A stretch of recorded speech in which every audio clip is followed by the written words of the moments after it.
Okay, this is the prologue of my new project, an all-American fascism. Please note these are very rough drafts. Prologue, wrapped in the flag. When fascism comes to America, it will not be labeled made in Germany. It will not even be called fascism. It will be called Americanism. Sinclair Lewis, 1938. In our collective imagination, fascism has a look. It goose steps through cobblestone streets, draped in swastikas. It shouts in guttural German or bellows from balcony podiums. Its banners are black and red. Its villains wear jackboots and armbands. The people, men, who fight it have a look too. Strong, golden, uniformed. Good guys versus evil monsters. That's the story Americans like to tell ourselves about fascism, that it's something foreign, safely sealed inside grainy World War II footage and history textbooks, something we heroically defeated over there. We picture it as a contagion carried by others, never native to our own soil. But fascism doesn't vanish, it adapts, it rebrands, and lately it's been showing up at school board meetings, on live streams, on ballots, and in the White House.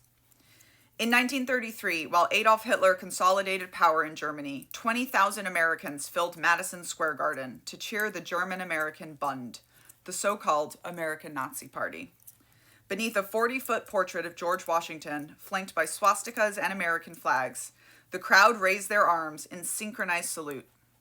Across the country, radio priest Father Charles Coughlin broadcast sermons to tens of millions, preaching a toxic gospel of Christian nationalism, anti-Semitism, and economic conspiracy. And Charles Lindbergh, aviator, national hero, fascist sympathizer, warned of foreign contamination and urged the nation to put America first. Meanwhile, across the Atlantic, Sinclair Lewis was writing It Can't Happen Here, a satirical novel about a folksy, patriotic American politician who promises to save the nation from chaos, then dismantles democracy piece by piece. Lewis wasn't just imagining a possibility, he was holding up a mirror. A few years later, in a speech, he stripped away the illusion entirely. When fascism comes to America, it will not be labeled made in Germany. It will not even be called fascism. It will be called Americanism. Lewis understood something most Americans still can't face. Fascism doesn't always come with foreign accents or foreign flags. It speaks the local language, adopts the local myths, and cloaks itself in whatever symbols a nation holds most sacred. In Germany, that symbol was blood and soil. In Italy, it was the glory of Rome. In America, it was always going to be the flag and the cross. I grew up believing in purity and mission. My childhood was spent in an apocalyptic Christian sect that taught us we were the elect, the only ones with the truth. You can read my life story in Uncultured, signed copies attached here, or you can listen to it on audio. Later, I joined the U.S. Army, trading one uniform for another. The theology changed, the rituals didn't. Both promised salvation through obedience. Both glorified suffering as proof of righteousness. That's the first rule of control. Convince people they're exceptional, and they'll excuse almost anything done in their name. America has always loved a purification story. From Puritans scrubbing sin from the wilderness to soldiers scrubbing terror from the desert, we tell ourselves that violence can be holy if it's done by the right people for the right cause. The language changes. Salvation becomes freedom. Heretics become enemies of democracy. But the ritual stays the same. Every bomb dropped, every border fortified, every book banned is framed as another act of cleansing. Fascism thrives on that illusion, the myth of moral purity, what philosopher Jason Stanley calls a fantasy of a mythic past of virtue that must be restored by purging corruption. It's nostalgia weaponized into morality. As Stanley observed, fascism doesn't merely claim purity, it manufactures corruption in everyone else. It needs enemies the way faith needs sinners.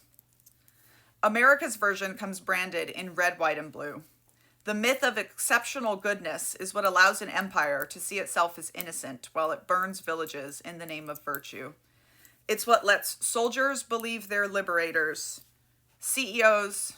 missionaries believe they're saviors, CEOs believe they're innovators. It's the lie that makes cruelty feel like duty. I know this myth intimately. Both cults and countries run on the same promise. We hurt because we are holy. When I deployed to Afghanistan, I wore the American flag on my sleeve and believed it marked me as one of the good guys. I thought the danger to democracy came from faraway places, insurgents in hidden valleys, shadowy enemies plotting in caves. I never thought it might come from home. But when I returned, I saw something more unsettling. The rhetoric I'd been trained to fight overseas was echoing through school board meetings and megachurch pulpits. The same tactics of radicalization I'd studied in counterterrorism briefings were playing out on Facebook and TikTok. Anger turned into belonging, conspiracy into community. What Stanley calls the politics of victimhood has become the algorithm's favorite storyline. The powerful recast as persecuted, the privileged as endangered. Its grievance dressed up as patriotism. And on January 6, 2021, I watched Americans in tactical gear storm the U.S. Capitol, waving flags, quoting scripture, convinced they were the heroes of the story. Sinclair Lewis's warning rang in my ears. Fascism had come to America, and it didn't even have to call itself fascism. It called itself freedom. It called itself family values. It called itself Americanism. This book is not about how we are becoming Germany in 1933. It's about how we remain America in 2025, how our myths of exceptionalism, manifest destiny, and rugged individualism become the very soil in which fascism grows. Fascism here doesn't wear a swastika. It wears a flag pin. It doesn't burn books in the town square. It bans them quietly, one school board meeting at a time. It doesn't demand a dictator outright. It asks for a strong leader who will fight for us. The danger is not that we will suddenly wake up in someone else's nightmare. The danger is that we'll keep living in our own dream until it curdles into something we no longer recognize. Nearly a century after Lewis warned that it can't happen here, I am writing this to say it is happening here. And the first step to stopping it is learning to call it by its real name. This is an all-American fascism. It's American AAAF. Stay tuned. I'll be posting snippets as I write, over the next year or so.